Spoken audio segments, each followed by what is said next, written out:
Welcome to BL Stories, where romance, drama, and unforgettable boys' love come to life. Love knows no limits, and the best stories aren't always straight. Subscribe now and join our growing BL-loving family.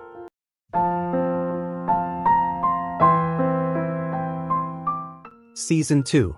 Leonardo and Derek, who had been accepted into different colleges after high school, experienced a pause in their relationship due to distance. After an argument, they decided to give their relationship one final chance and decide to embark on a road trip across the country to figure out their true desires for themselves and each other. However, the journey will also include a familiar face, bringing her own version of love, laughter, and unexpected complications. The journey promises to be the biggest road trip of their lives, allowing them to explore their true desires and find the love they have always wanted.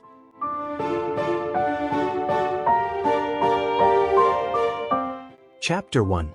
My story didn't start complicated. Once, it was actually pretty simple. My parents split when I was a baby. My mom, who was half American, moved back to the States, while I stayed in Italy with my dad. I grew up as what I like to call an airport kid. Airports became my second home because they were the only constant, always the same, while I traveled back and forth between two lives. Every summer, I'd spend 2 months with my mom in the US. Those summers were golden. Beaches, carnivals, theme parks, even Disneyland. They were the happiest memories I had. So, when my mom finally asked me the question that would change everything, "Do you want to come live with me?" I said yes without hesitation. What I didn't realize was that moving in meant leaving everything else behind. It wouldn't always be beaches and sunshine. It would mean a new school, new people, and a culture that felt completely different. Still, I wanted that Hollywood life I saw in movies. Except real life wasn't like the movies. It wasn't all bright colors and happy endings. We moved into a new house. Not just her home, but a home with a family already in it. A family with a missing piece. I thought maybe I was supposed to be that piece, but I wasn't. I wasn't anyone's missing puzzle piece. I was my own puzzle, messy edges and all. Falling in love only made things more complicated. Acting on those feelings didn't fix the cracks, it deepened them. For a long time I blamed myself, but I was just a kid, and that wasn't fair. Now, I wasn't a kid anymore. I promised myself things would be different. And they were, just not in the way I expected. Even with everything that happened, I felt free. What I went through with Derek and his family was in the past. It shaped me, but it no longer defined me. Of course, things were still complicated. After all, Derek and I were still together. We were stepbrothers, and even though our parents tried to be supportive, the reality of it all had been hard on them. In fact, we always felt like part of the reason our parents divorced was because of us. And only one of us was willing to admit it. Now, Derek and I were about to start something new. A road trip across the entire United States. It would be the longest stretch of time we'd spent together since heading off to separate colleges. Usually, we only saw each other on weekends or holidays. This time, it would be weeks on end. Just us, the road, and everything we hadn't figured out yet. I was nervous but excited. We fought a lot, though usually over the phone. In person, our fights hurt more, but they never lasted long since one of us would be leaving the next day. I was stubborn, and Derek tended to shut down when things got heavy. This trip? There would be no running away. I knew there would be laughter, maybe tears, and definitely challenges. But deep down, I also knew there'd be moments worth remembering. When I finally pulled into Derek's apartment complex, my heart raced. A black minivan, new, shiny, and already loaded, sat in his parking spot. It was packed to the brim, and I could only imagine what Derek had planned. Clutching my keys, I walked up the stairs to his second-floor apartment and knocked, feeling like I was 16 all over again. The door opened, and there he was. Derek. Seeing him again after so long felt unreal, like a dream finally stepping into daylight. He looked healthier, sun-kissed from working outdoors, no dark circles under his eyes, freshly shaved. He looked good. Yas, I muttered under my breath without thinking. Did you just yas me? Derek asked, raising a brow. That was supposed to stay in my head, I mumbled. He gave a nervous laugh. Not gonna lie, this feels awkward. Awkward's fine, I said, stepping forward. And before either of us could overthink it, I pulled him into a hug. He wrapped his arms around me, strong and familiar, and pressed a light kiss against my cheek. You smell good, I teased softly. He smirked. You smell like ketchup. Yeah, well, I laughed, pulling back. I may have eaten a couple of ketchup packets in the car. What? Why? He asked wide-eyed. I didn't say it was a smart idea. I was just hungry and they were there. He shook his head, half smiling, half horrified. Leo, you're impossible. And just like that, the awkwardness faded. It felt like us again, messy, ridiculous, and maybe a little uncertain. But real. And this was only the beginning. You didn't answer my question. Well, I teased, I'm still waiting for you to kiss me and stop being so awkward. He looked straight into my eyes, gently lifted my chin, and kissed me. I had expected a quick kiss, but instead it was steady and full of warmth, the kind of kiss that made my knees feel weak. I let out a soft hum against his lips, surprised by how careful yet confident he felt. Usually, I was the one who tried to stay in control, but in that moment, I didn't mind giving it up. For the first time in months, I just wanted to stand there outside his door, letting the world see that we were finally together again. When he pulled back, I frowned. No, I complained lightly, that's not enough. Get some food first, he chuckled. Then maybe I'll give you more. Ugh, I sighed, walking past him into the apartment. Fine, but I'm using the bathroom first. Don't take too long, he called after me. Instead, I veered into the kitchen, opening the fridge only to find it full of quick snacks and frozen food. With a dramatic sigh, I tossed a hot pocket into the microwave. When it beeped, I grabbed it too quickly, yelped as it burned my fingers, and tossed Derek my keys. Take my luggage to the van, I muttered, shaking my hand. A few minutes later, he came back just as I was attempting something ridiculous, cooling the hot pocket in a bowl of ice water. Leo, he said, exasperated, why are you putting it in ice water?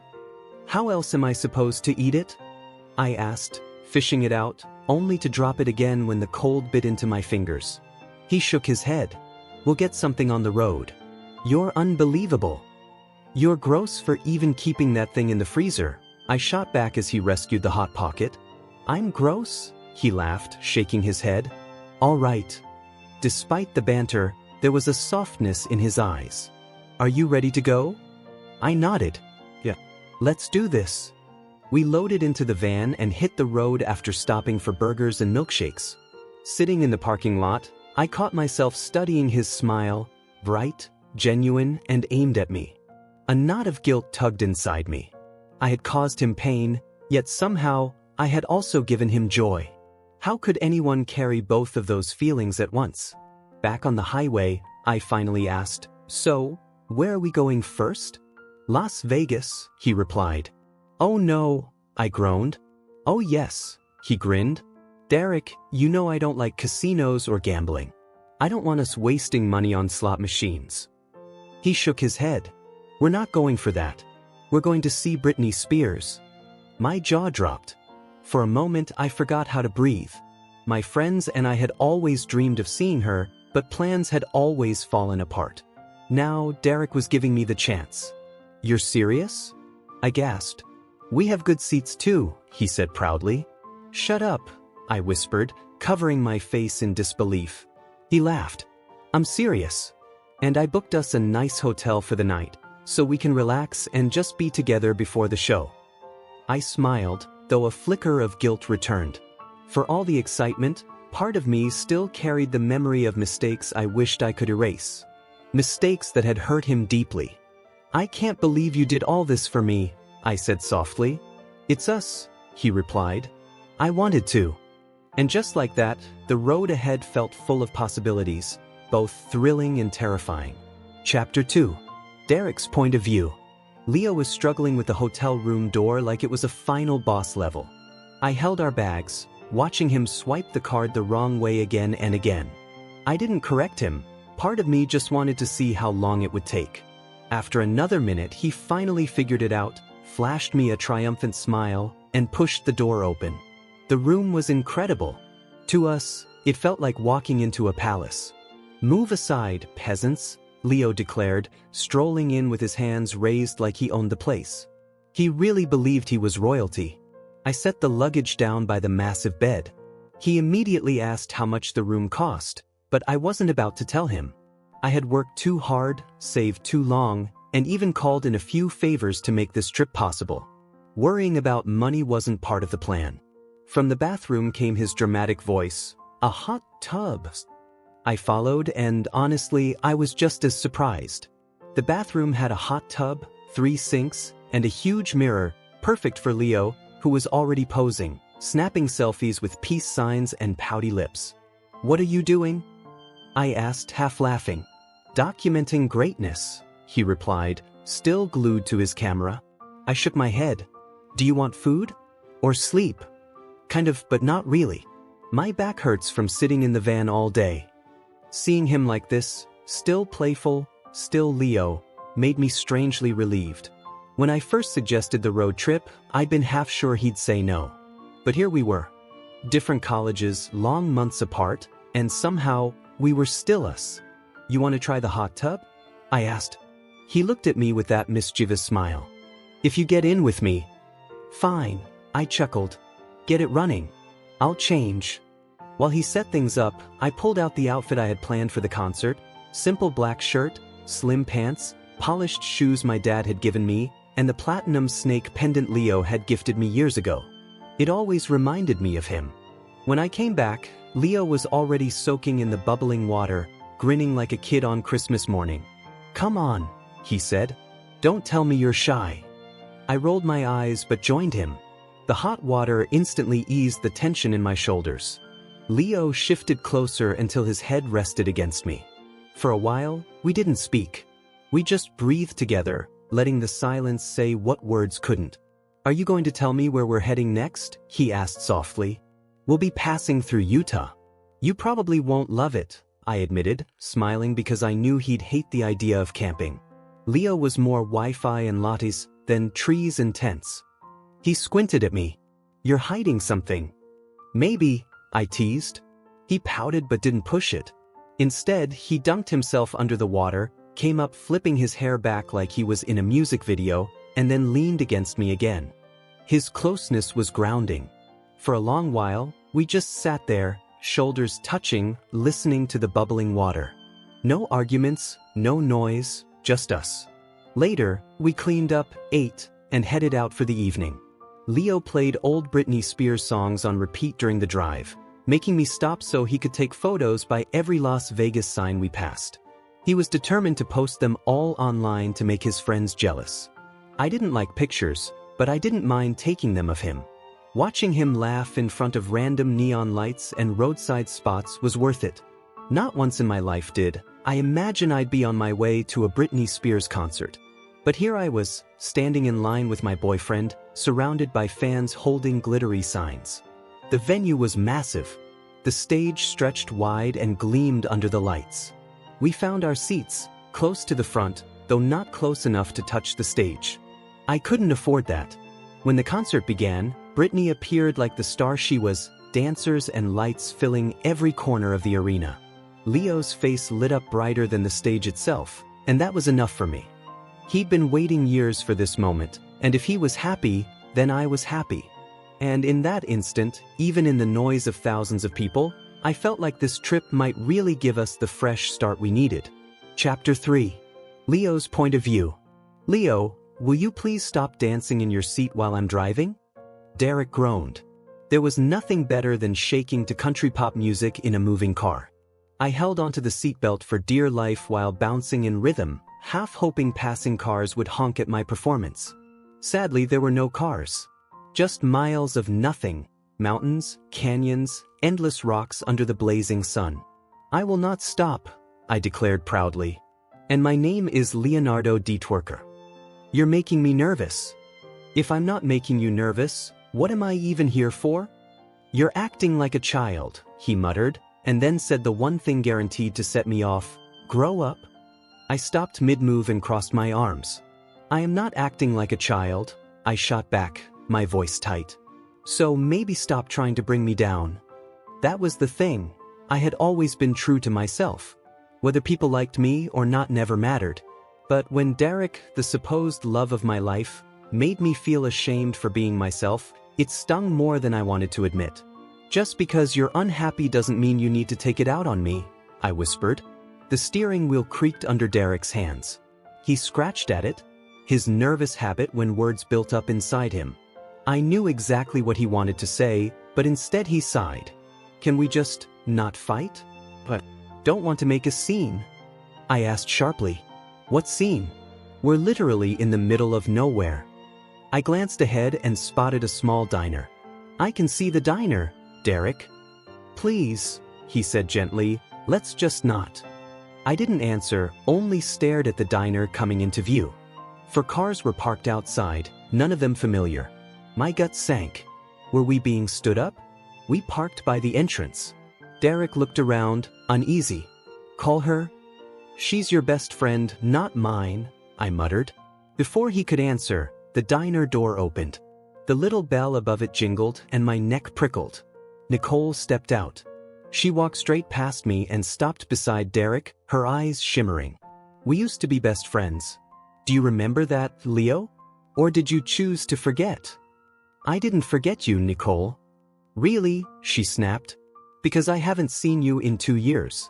You barely texted me. And now, when I finally do get time with the 2 people I grew up with, all I feel is disappointment. That's not fair, I said. Don't give me the same tired excuse about people growing apart. You changed, Leo. You're the one who walked away. Nicole. I don't care what you say, she interrupted, blinking back tears. If you didn't want me here, you shouldn't have invited me. Derek jumped in. We invited you. Because we care about you. Because you've always mattered to us. Nicole stared at me, then smirked. Her eyebrow arched, and the corners of her lips twitched. Wow. Did you really think I was going to cry? Please. You're gullible if you fell for that. I still know how to push your buttons, Leo. Before I could process it, she threw her arms around Derek in a dramatic hug, then turned and squeezed me just as tightly. She smelled like cologne and confidence. Her hair, now shoulder length, shimmered in brown waves. She looked stunning but also wildly out of place. High-heeled boots, glittery fishnet stockings, shorts, a leather jacket, and a gold choker. For a camping trip? Did she think we were heading to a nightclub? I'm just saying, she announced, pulling back. I've got some unresolved feelings. You both abandoned me and it hurt. But I'll treat this trip as your apology. I opened my mouth to respond, but she waved me off. Nope, don't even try apologizing.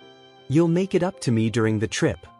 Before I could argue, a tall guy with a British accent walked out of the diner carrying a paper bag.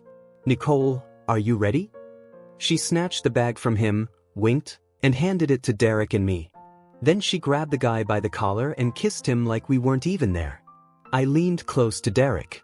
Nope, just Nicole, I whispered. The guy laughed breathlessly when they broke apart. You American girls are crazy. I love it. I looked at Derek, lowering my voice. I think we should go. Leo's point of view. No, wait. Nicole crawled toward us on the ground like something out of a horror movie until she grabbed my leg and pulled herself up. That very pale guy back there is my boyfriend, Jack. That's not a typical British name at all, I muttered under my breath. Yeah, well, he's coming along. He's driving our RV. You have an RV? Best surprised. Rented, but yeah. It's not huge, but it has a kitchen, a bathroom, a bedroom, and a little living space. Jack dusted himself off, came up behind her, and wrapped his arms around her shoulders. He rested his head gently against her, and I had to admit, he was kind of cute. A wave of guilt washed over me. Nicole could have been with him for years, and I wouldn't have known. I hadn't kept up with her. I hadn't been there. Nicole's energy was already overwhelming, so when she excitedly grabbed my hand and pulled me toward the RV, I didn't resist. Inside, I felt another pang of jealousy. Derek had told me we'd be sleeping in tents and roughing it outdoors. Meanwhile, Nicole had basically brought a traveling apartment. It was sleek, cozy, and comfortable, totally her style. Jack drove while Nicole and I settled onto the bed in the back, away from his hearing. She leaned in close, eyes sparkling with mischief but also with something heavier.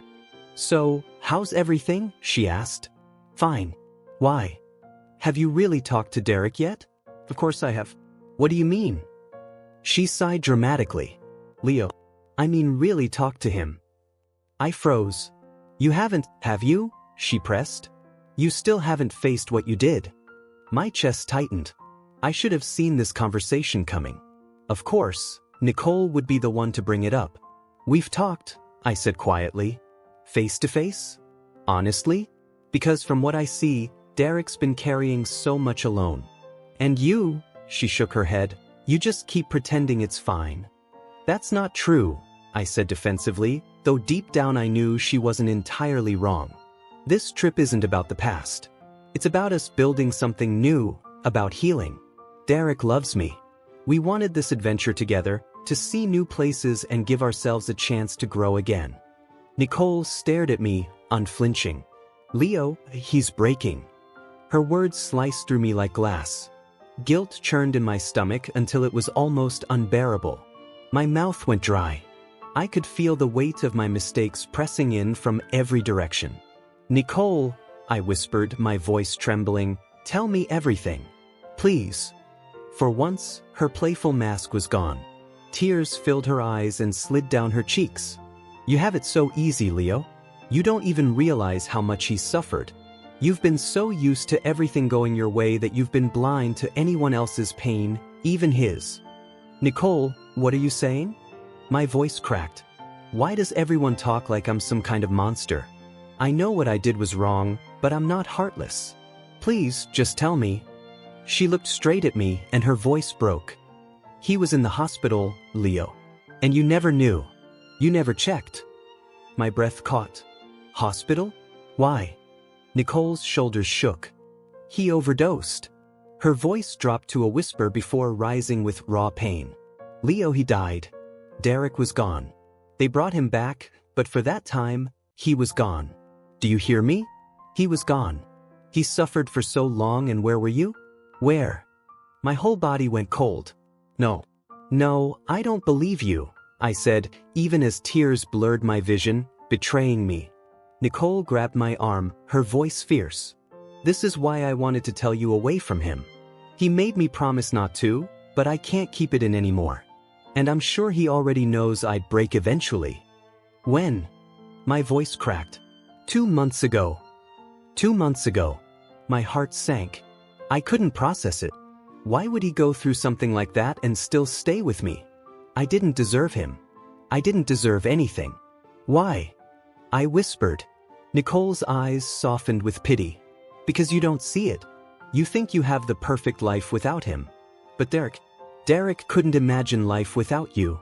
Chapter 4. Leo's point of view. We made a quick stop at a gas station to stock up on supplies before heading to the campsite. The air was already getting chilly, and I worried the cold might ruin our first night of camping. Instead of climbing back into Nicole's RV with her and Jack, I slipped quietly into Derek's car and waited. My heart jumped the second I saw him walk out of the gas station. For a moment, it felt unreal, like seeing a ghost. When he noticed me waiting and smiled, I had to fight back the urge to cry. "We need to get to the site and set up before it gets too dark," Derek said as he buckled in. "By the way, does Nicole's RV have a dance club in it or something?" "It's pretty nice," I admitted. He nodded. "I put your food in the back seat. You should eat." "Thanks." I reached for the bag and ate quietly, struggling to think of something light to say. I didn't want him to suspect what Nicole had revealed to me earlier.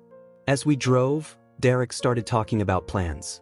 "We probably won't do much tonight since we'll be setting up, but tomorrow we can hike up the mountain. The view is amazing. There's also a lake nearby with a waterfall, you can swim under it." "That actually sounds nice," I said, though my attempt at humor came out flat. "Can't wait to sleep on the ground."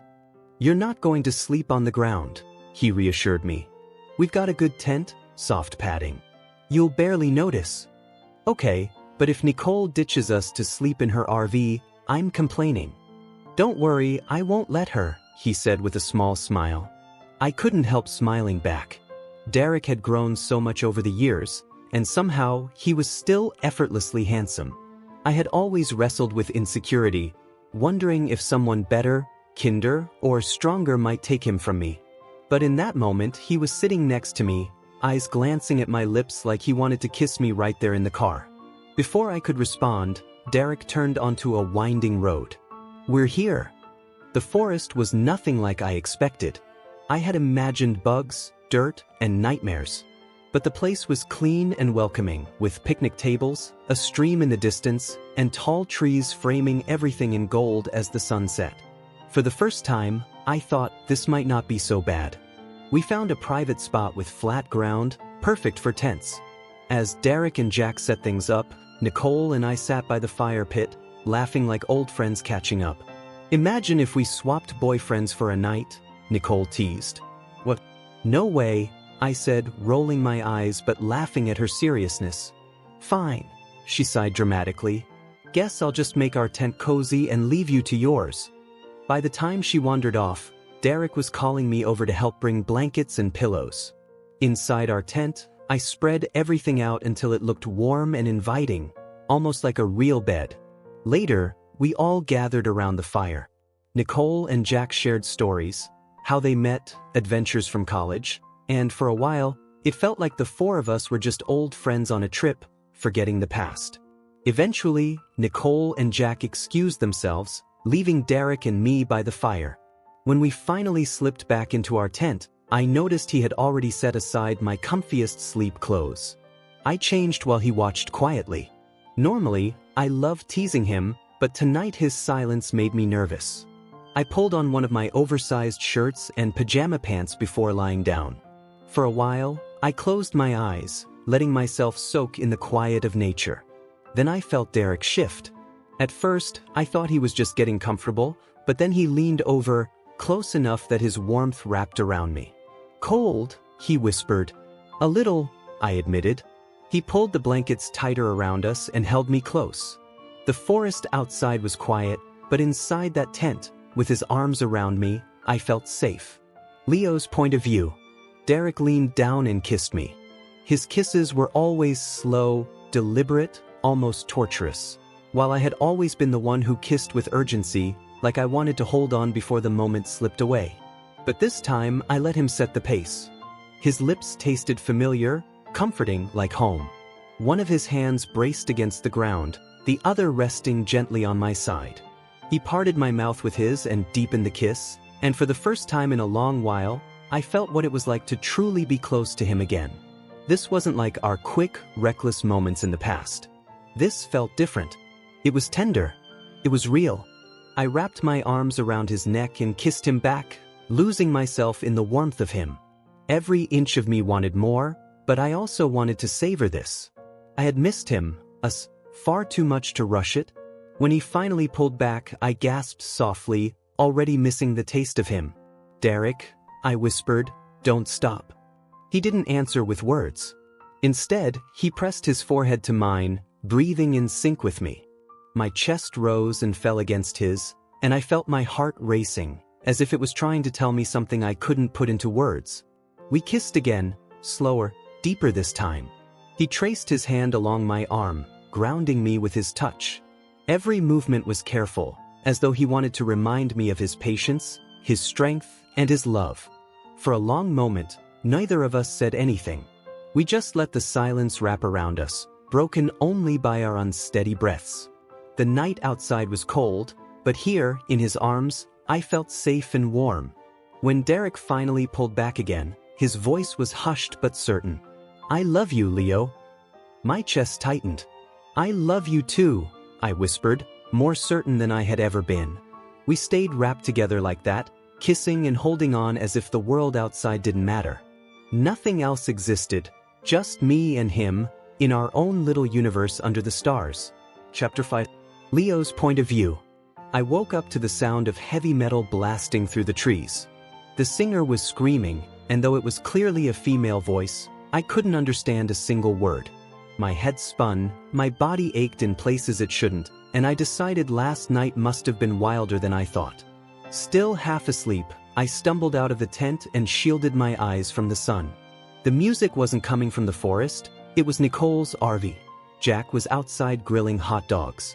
"Morning," he called casually. "Morning," I replied, my voice higher than usual, confused and suspicious. "Nicole will be out in a bit. Want a hot dog?" I stared at him, blinked twice, and decided I was not emotionally prepared for this conversation. Without answering, I retreated back into the tent and collapsed onto Derek, wrapping myself around him like a blanket. He groaned awake, and I couldn't help but laugh softly. "What are we doing today?" I mumbled, resting against his back. His voice was still raspy with sleep. "If we're not resting, then hiking. Maybe swimming after." I kissed his shoulder and sighed. "Sounds exhausting, but also nice." We brushed our teeth using bottled water, packed snacks, and dressed for the hike. I chose my shortest shorts, practical for the heat but apparently distracting, because Derek couldn't stop looking at me. He wore a black shirt, camouflage jacket, and boots, and of course, he looked unfairly good in all of it. When we met Nicole and Jack, she groaned dramatically. "I don't want to do this. I don't want to move." "Nicole," I said, "you're literally standing in front of your RV door. The hike hasn't even started." Jack promised to carry her if she got tired, and she agreed instantly. Soon enough, he actually was carrying her princess style while Derek munched on a granola bar like nothing was unusual.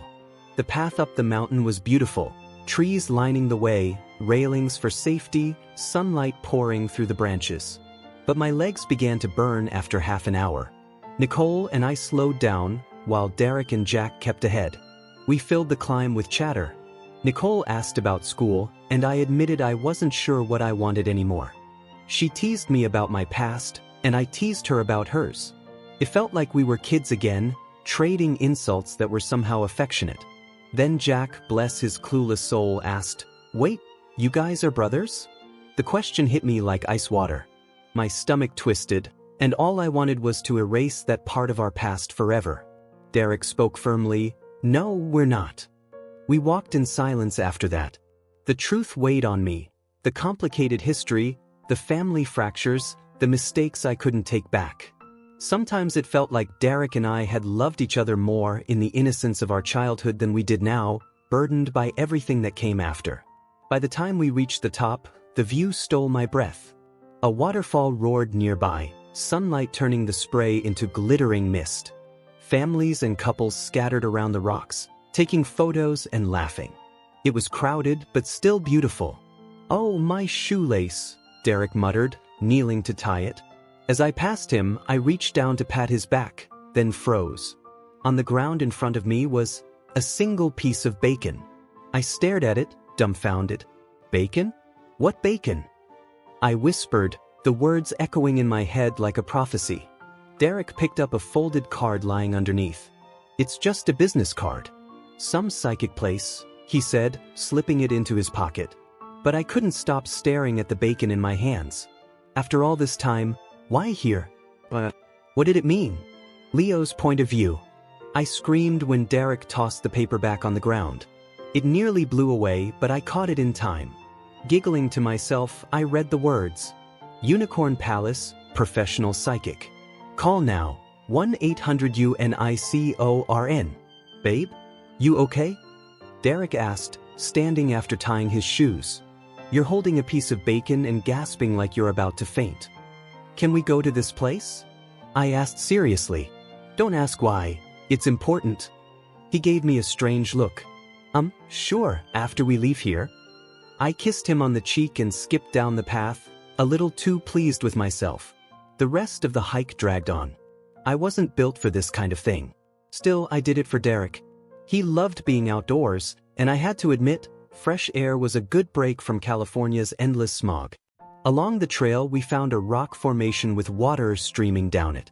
Behind the bushes was a small opening, a tunnel-like cave just big enough for one person at a time. I crawled inside, water soaking my clothes, and Derek followed. It wasn't much more than a hidden passage, but with sunlight dripping through cracks in the rock, it felt magical. We lay there for a while, letting the cool water run beneath us. Derek leaned in unexpectedly and kissed me. It wasn't rushed, it was passionate, full of all the unspoken things between us. In that little cave, with voices echoing faintly from hikers outside, it felt like the world didn't exist. When we finally pulled apart, breathless, we tucked ourselves back together and slipped out, returning to where Nicole and Jack were waiting. The waterfall up close was underwhelming. I'd pictured a giant curtain of water crashing down, but instead it was just gentle streams trickling over the rocks. Pretty, yes, but not the dramatic scene I had built up in my mind. What happened? Derek asked Nicole. They closed the main waterfall trail, she said. Someone had an accident, so they're not letting anyone in right now. So, it wasn't just me, it was disappointing. We decided to head back toward the lake instead. Nicole, of course, couldn't resist teasing us. You know, no sneaking off for lake adventures. I've seen horror movies. That's how monsters get you. I rolled my eyes. Don't worry, Nicole. Swimming is as far as I'll go. The way back down was easier, thankfully. By the time we reached camp, we were all worn out. We ate, danced around the RV, and laughed until the sky turned orange. Nicole was tipsy, Jack was completely gone, Derek had a light buzz, and I stuck to juice, content just watching the chaos. That's when everything shattered. Derek stormed out of the tent, my phone clenched in his hand. His voice was sharp, heavy, shaking the quiet evening. Leo, why are you still talking to him? I froze. What? Don't play dumb. He texted you, asking when you're meeting up. Are you going to tell me I imagined it? Derek, calm down. Are you serious? After everything? His voice cracked, but it was full of anger. Nothing is happening, I pleaded, grabbing his arms. He just said he's at his parents' for spring break and wanted me to meet his sister since we'll be passing through their state. That's all. Nothing is happening? His laugh was bitter. Am I supposed to believe that, after you cheated on me with him? Nicole and Jack peeked out of their tent, concern on their faces. I wanted to sink into the ground. Tears burned in my eyes. Please don't do this, I whispered. Do what? Pretend you didn't hurt me? Pretend you didn't break us? His voice rose and each word stung. You should feel guilty, Leo. You should be ashamed. I broke then, sobbing. Nothing is happening. He's my friend. That's all. I don't love him, I love you. But Derek only shook his head. What about me? Do I even matter anymore? This trip was supposed to prove you still want us. That you still want me. But right now? It doesn't feel that way. He turned and walked away before I could stop him. Nicole came over quietly and wrapped me in a hug. You're stupid, you know that? She whispered. I am, I admitted through tears. Why are you still talking to him? I can't just cut off my best friend of 4 years, I said weakly. What happened was a mistake, one I'll regret forever. But losing Derek and losing my best friend at the same time? I feel like I can't handle it. Nicole's voice softened. I was your best friend once, Leo. And even though we drifted, I still love you. But you broke Derek's heart. If you love him, you need to decide what matters most, him or the comfort of holding on to someone who almost destroyed you both. I cried harder, my voice shaking. I don't love my friend that way. I love Derek. Always have. What happened was a stupid, selfish mistake, and I wish I had been stronger. I take responsibility for all of it. I buried my face in my hands. He's right. I need to grow up. Chapter 6. Many months ago, Derek was raising his voice over the phone while I stared at the wall, letting him finish before I spoke. I rarely interrupted when he needed to vent, especially when it was about me. You're being unfair, I said at last, rolling my eyes even though he couldn't see it. You say we don't talk enough, but when I finally have time, you're busy playing games with your friends. If you're going to blame me, at least be reasonable. Are you serious right now? He shot back. You're never there. You're always out with friends, parties, the beach, and you won't take one day to spend with your boyfriend. Why are you acting like this? My voice rose despite myself. I do make time. But when we talk, you go quiet. We sit on the phone for hours saying almost nothing. Is that what you want? I'm exhausted, Derek. Oh sure. You're tired. Yes. Tired, I said firmly. I've loved you from the start and supported you as best I can. But I can't keep taking the blame for everything. What is that supposed to mean? When you feel low, who do you take it out on? I understand how hard it is, but I can't be your punching bag. It pulls me under too. So now it's my fault? It's both of us, I said, trying to steady my voice. The difference is I admit it when I'm wrong.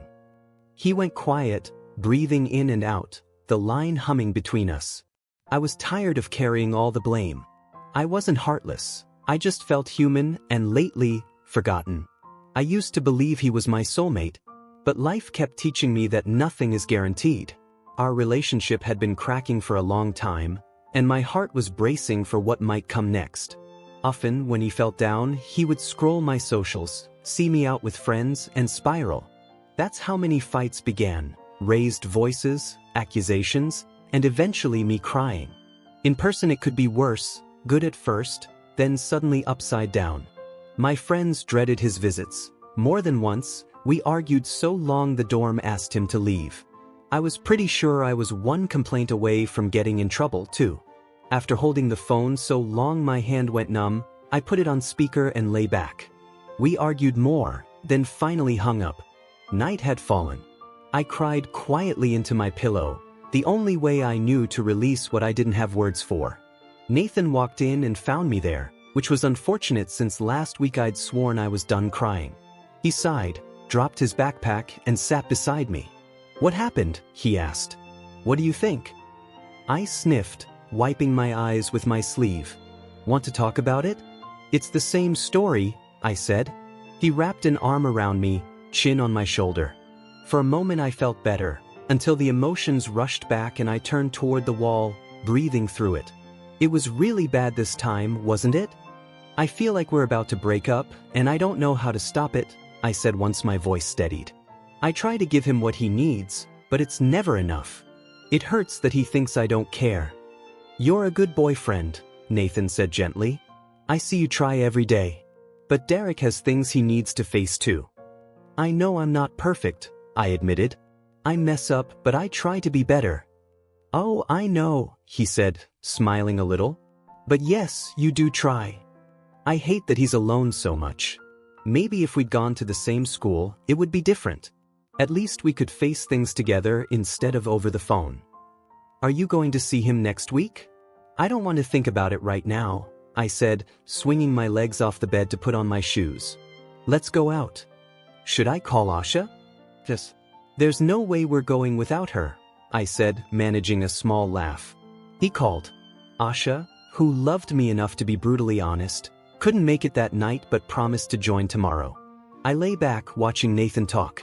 Sometimes he reminded me of the Derek I first knew, kind, steady, caring, though they looked different and carried themselves differently.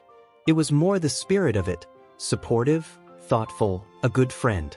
"Okay," Nathan said, hanging up. "It's just us tonight. Are you going dressed like that?" I teased, eyeing his very student outfit.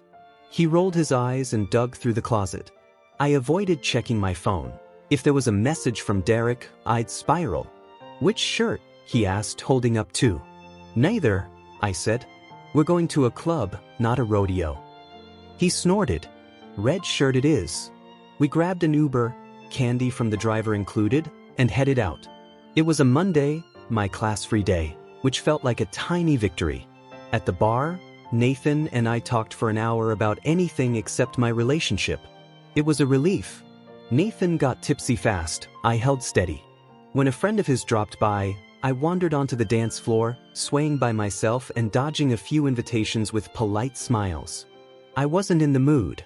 Back at the bar, our seats were taken. I found an open stool nearby.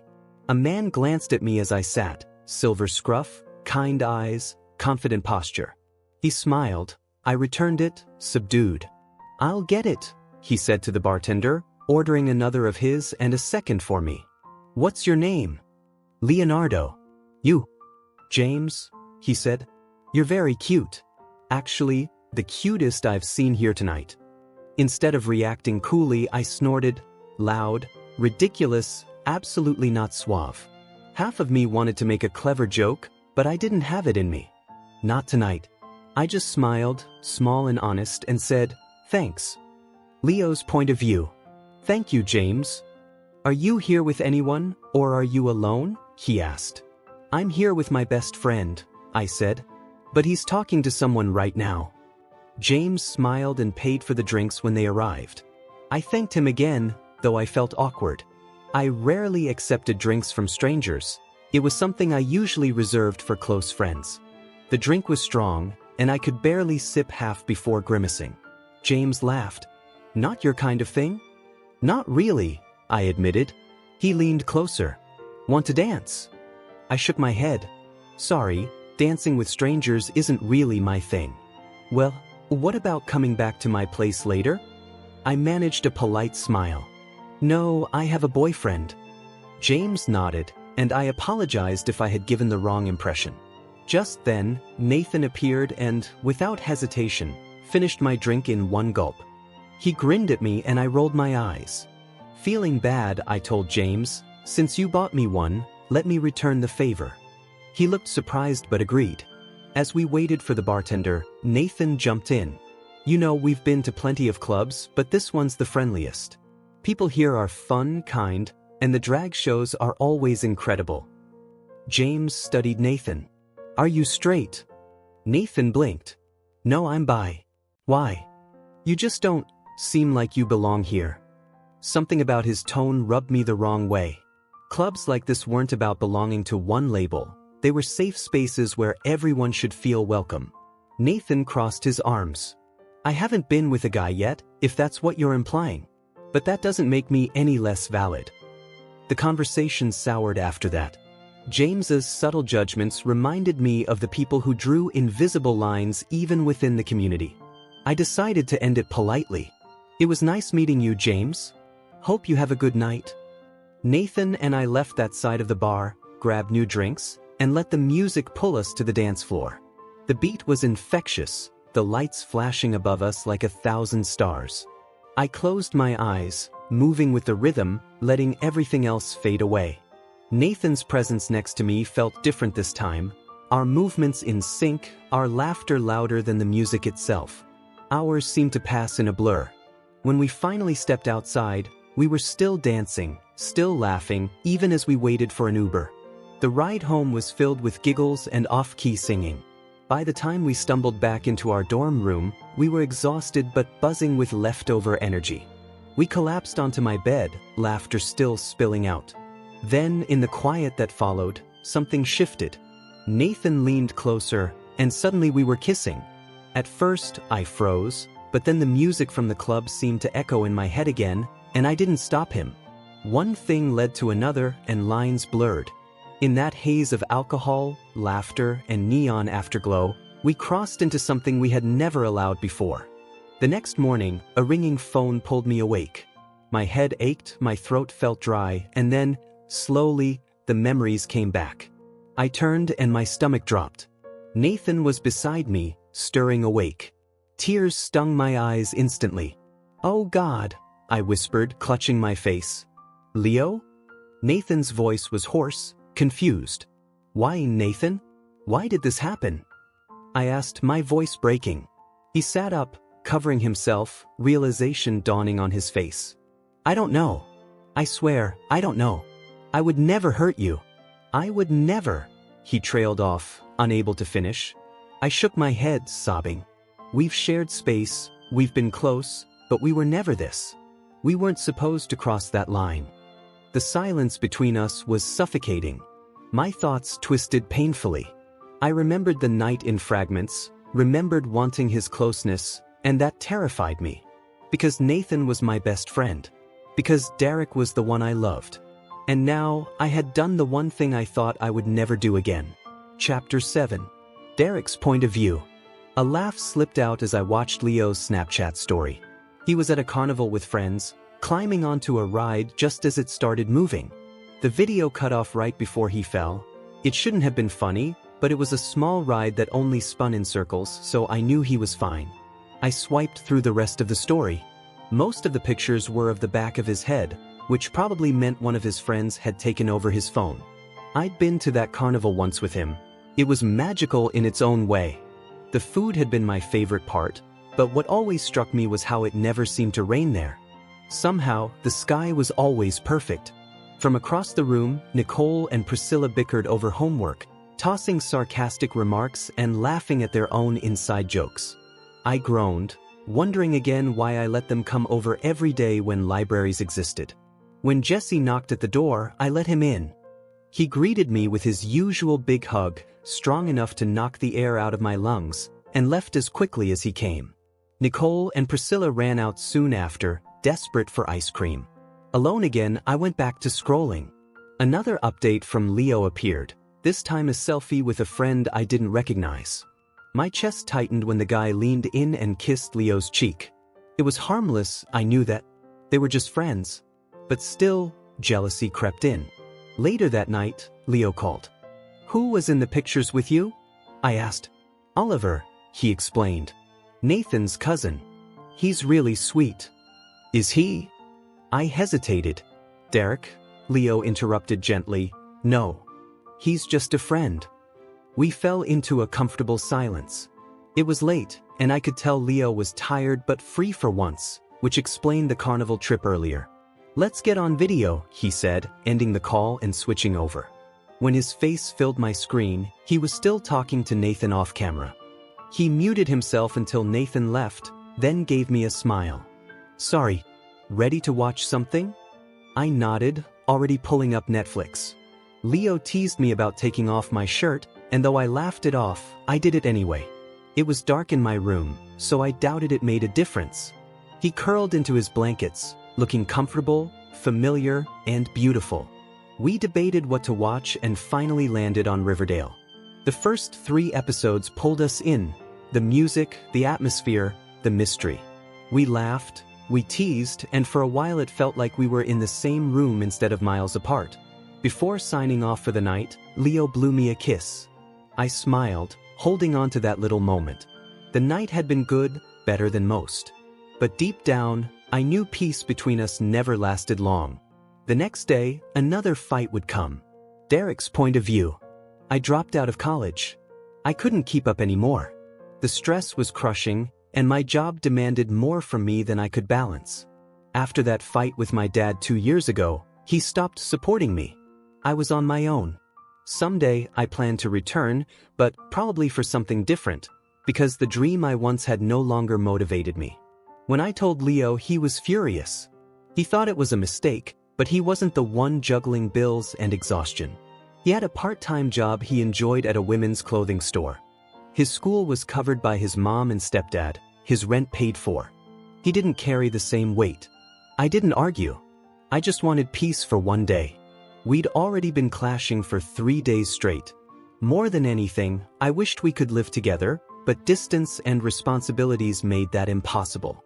Later, lying on my bed with my phone on speaker, I played video games to take my mind off things. Leo's voice was in the background, asking me something, but I didn't respond in time. "Hello." "Oh, what?" "Nothing. I'll call you later." Wait, but he had already hung up. I stared at my phone, frustrated. I hadn't ignored him on purpose, but he left anyway. That small moment grew into silence. Leo didn't call back. He didn't answer texts. 3 days passed, then a week. My messages grew fewer because it was clear he didn't want to talk. I tried to respect his space, even when my heart wanted the opposite. Work wore me down day after day. At the electronics store, at least it was quiet and indoors. But when I came home to my empty apartment, exhaustion hit me harder. One evening after a long shift, I checked my phone and froze.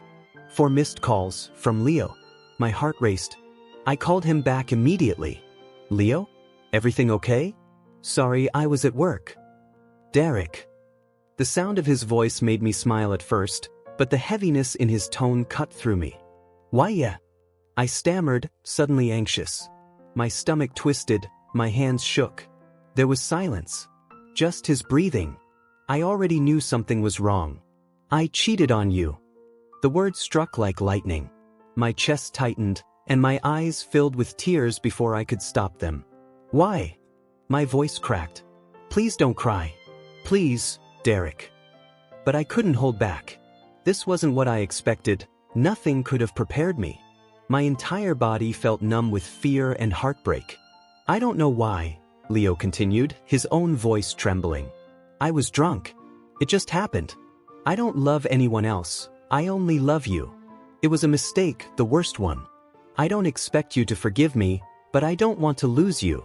His words blurred through my tears. Part of me wanted to scream, another part just wanted to vanish. I carried the phone into the living room and set it on the table. I couldn't listen anymore. I hung up and turned the phone off. For days, I drifted. I worked. I came home. I tried to numb everything. But I went too far.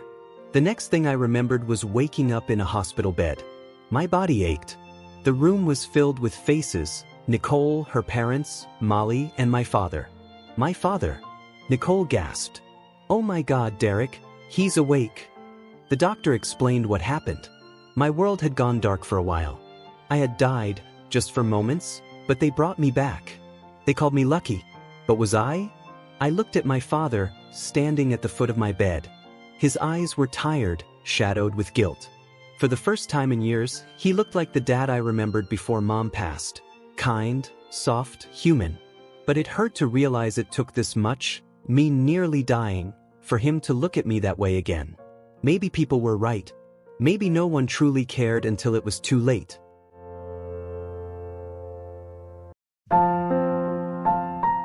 Thanks for listening to today's BL story.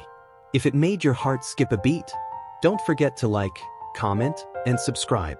Only here on BL Stories, where love knows no limits.